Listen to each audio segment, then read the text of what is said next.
Jerry, bonjour. Fouette, bonjour. Bienvenue à toi sur cette chaîne qui s'appelle Drapeau Blanc. Donc une chaîne qui est là, comme son nom l'indique, pour la paix Et l'amour. et l'amour. Donc je te fais confiance, de toute façon, je sais bien que Ouais. tu es un être plein d'amour. Ouais, beaucoup, ça va. Alors je vais te demander de te présenter pour commencer. Donc je m'appelle Jerry Melin, j'ai 46 ans, je suis divorcé, j'ai 2 fils, Noah qui va bientôt avoir 18 ans et Théo qui va bientôt avoir 15 ans. Voilà. Et ben voilà, je suis le Verrois. Je suis venu, comment dire, un peu de mon initiative, mais de ton initiative aussi. Bah, t'es un personnage quand même à la Louvière, donc Personnage. quand j'ai lancé mon projet, j'ai pensé directement à toi. Je me suis dit, ça c'est une personne à la Louvière qu'il faut immortaliser. Immortalisé. Merci, ouais, ça me touche beaucoup. Ouais, mais voilà, c'est cool, c'est... Bah, Voilà. je pense que tu as pas mal de choses à raconter et que ça peut être très intéressant.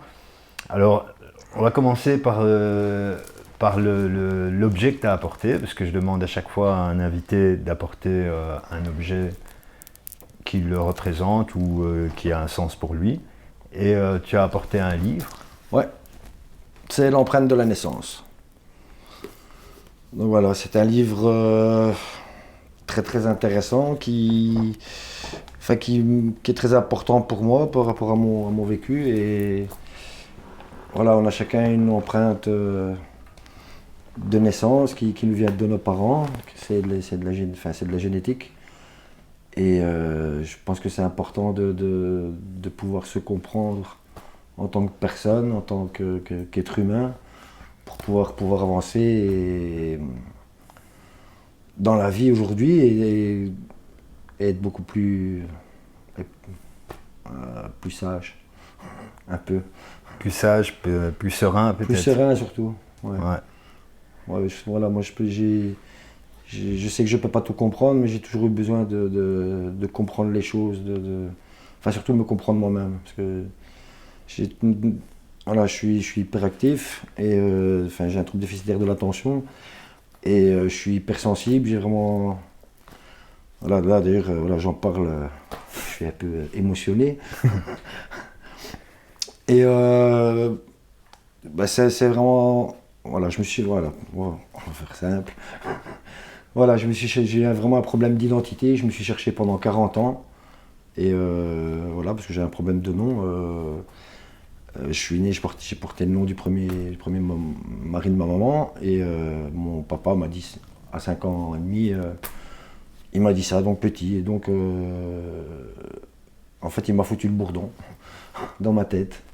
Donc je me suis posé la question de, voilà, est-ce que c'est mon papa, est-ce que c'est pas mon papa? Mais voilà, quand on est petit garçon, ça je l'ai compris bien des années plus tard que c'était des questions existentielles que je me posais. Mais voilà, ça a eu un impact compliqué et vraiment très fin. Voilà, ça fait. Donc, si je comprends bien, donc à 5 ans et demi, celui que tu croyais être ton père t'a dit qu'il n'était pas ton père, en fait, c'est ça? Non, en fait, il m'a expliqué. En fait, mon père a dû faire une légitimation par adoption. Donc, pour me reconnaître. Voilà, donc il y a adoption et donc si tu veux, ben, ça je me suis rendu compte bien plus tard aussi que j'ai développé des troubles comme si j'avais réellement été adopté. Ok, mais c'était ton père Mais biologique? c'était mon père biologique, mais 6 mois avant qu'il décède, j'ai fait un test ADN, tu vois, pour être sûr. Ah, ok. Voilà, parce qu'à 40 ans, j'étais toujours pas sûr. Ah, d'accord. Voilà, parce qu'en plus, moi j'ai mon grand frère qui est mon demi-frère, donc on n'est pas du même père, mais on a même, enfin on a pris de ma maman, mais mon petit frère me ressemble beaucoup aussi, donc tu vois, c'est voilà, la génétique. Ok. Et donc ça t'a un peu perturbé Ah dans oui, la ça vie, m'a un quoi. peu beaucoup perturbé. Ouais. Surtout quand le jour où j'ai eu mon fils, ben Noah, ben voilà, je deviens père. Et moi, je suis pas sûr de mon identité. Donc là, voilà, une grosse crise existentielle parce que pour moi, c'est pas concevable. Moi, j'avais besoin de savoir d'où je venais, mais puis je voulais que mon fils sache aussi d'où il. Enfin, tu comprends, Mhm.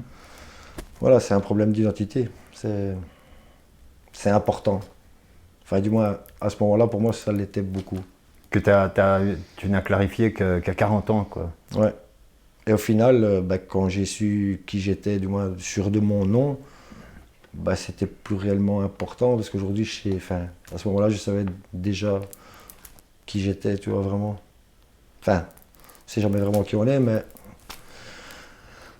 je veux dire, dans ma façon, voilà, je sais que je suis un homme du monde, je ne dis pas je suis belge, je suis italien, enfin voilà, je suis... Et tu es de mère italienne et de père belge, c'est ça? Voilà, Et tu m'as dit ton père était un peu... Et mon père était raciste, ouais. Ouais.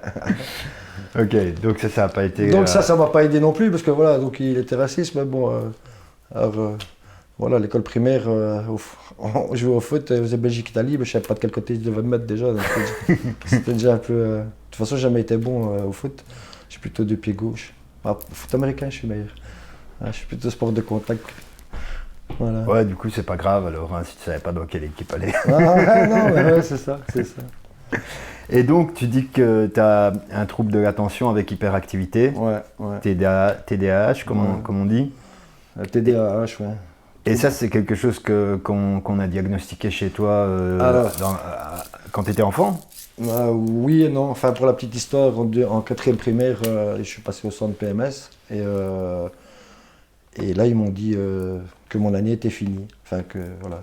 Et donc, je suis retourné en classe, j'ai fermé mon Pourquoi cahier. en fait? Pourquoi ton Je année? me rappelle plus, mais bon, moi, à cette époque, j'ai toujours été très, très turbulent. Courir partout, monter partout. Enfin, j'ai plus de 120 points de suture sur le corps. J'ai eu 6 agrafes. Ok. Tu vois, un casse-cou, les toits.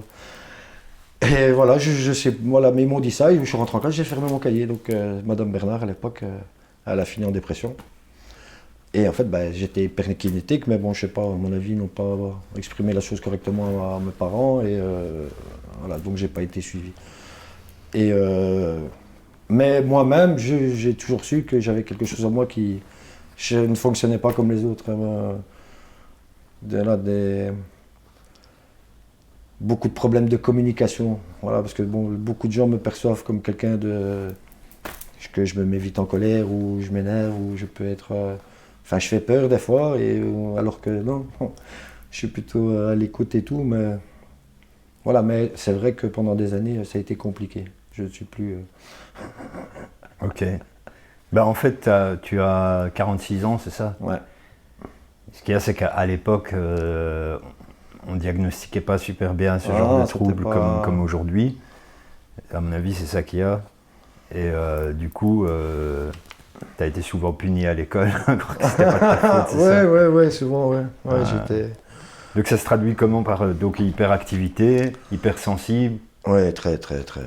En fait, le TDA est décrit donc la concentration dans les chaussettes, un moteur dans le dos, un cœur gros comme une maison, quelque chose dans le genre. Moi, j'ai l'impression d'avoir un moteur de F1 des fois derrière. Ah non, c'est un truc de fou. Mais après, voilà, après ce qu'il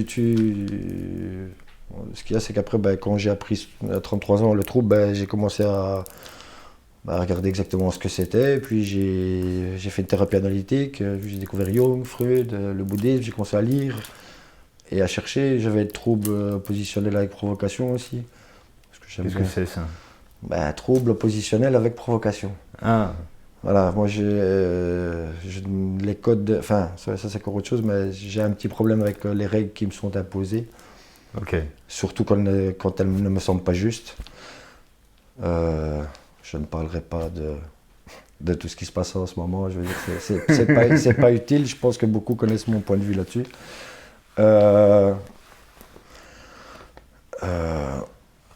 Et voilà, à partir du moment où du moins ce que j'ai compris aujourd'hui, enfin pour moi ou pour quand on est parent ou quoi que ce soit, imposer quelque chose, c'est comme aux enfants, je pense qu'on impose beaucoup de choses. Et je pense qu'on devrait plutôt les écouter et vraiment, enfin, les écouter pour vraiment savoir comment on peut interagir avec les enfants. Parce que je trouve que c'est vraiment quelque chose qui...